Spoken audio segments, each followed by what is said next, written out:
ಧರ್ಮಸ್ಥಳ ಅಂದ್ರೆ ಹೇಗೆ ಇದು ಧರ್ಮಸ್ಥಳವಾಯಿತು ಅಂತ ಹೇಳಿದ್ರೆ, ಬರತಕ್ಕಂಥ ಯಾತ್ರಾರ್ಥಿಗಳು ಇಲ್ಲಿ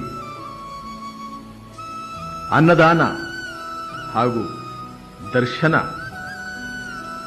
ಸ್ವಾಮಿಯ ದರ್ಶನ, ಮಂಜುನಾಥನ ದರ್ಶನ ಪಡೆದು ಹೋಗ್ತಾರೆ. ಮಂಜುನಾಥನ ದರ್ಶನ ಪಡೆದು ಹೋಗಬೇಕಾದ್ರೆ ಮಂಜುನಾಥನ ಕಣ್ಣಿಂದ ನೋಡೋದಕ್ಕೆ ಸಾಧ್ಯವಾ? ನೋಡಿದ್ದಾರೆ ಯಾರಾದರೂ? ಇಲ್ಲ. ಅದನ್ನು ಎಲ್ಲಿ ನೋಡೋದಕ್ಕೆ ಸಾಧ್ಯ? ಮನುಷ್ಯನಲ್ಲೇ ನೋಡೋದಕ್ಕೆ ಸಾಧ್ಯ. ದೇವರು ವರ ಕೊಟ್ಟರು ಪೂಜಾರಿ ವರ ಕೊಡಲ್ಲ ಅಂತಾರೆ ಹೇಳ್ತೀನಿ. ಹಾಗೆ ನನಗೆ ಏನು ಅನ್ಸುತ್ತೆ ಅಂತ ಹೇಳಿದ್ರೆ, ನಾನು ಅನೇಕ ಸಲ ಧರ್ಮಸ್ಥಳಕ್ಕೆ ಬಂದಿದ್ದೀನಿ. ಈ ಕ್ಷೇತ್ರದಲ್ಲಿ ಬಂದು ಏನಾದರೂ ತಿಳ್ಕೊಂಡು ಹೋಗೋದಕ್ಕೆ ಚೆನ್ನಾಗಿರುತ್ತೆ ಹೊರತು ತಿಳಿ ಹೇಳೋದಕ್ಕೆ ಚೆನ್ನಾಗಿರೋದಿಲ್ಲ. ಪ್ರಭು ಮಂಜುನಾಥ ಸ್ವಾಮಿ ನಮ್ಮ ಹಿರಿಯರು ಹೇಳಿದ್ರು,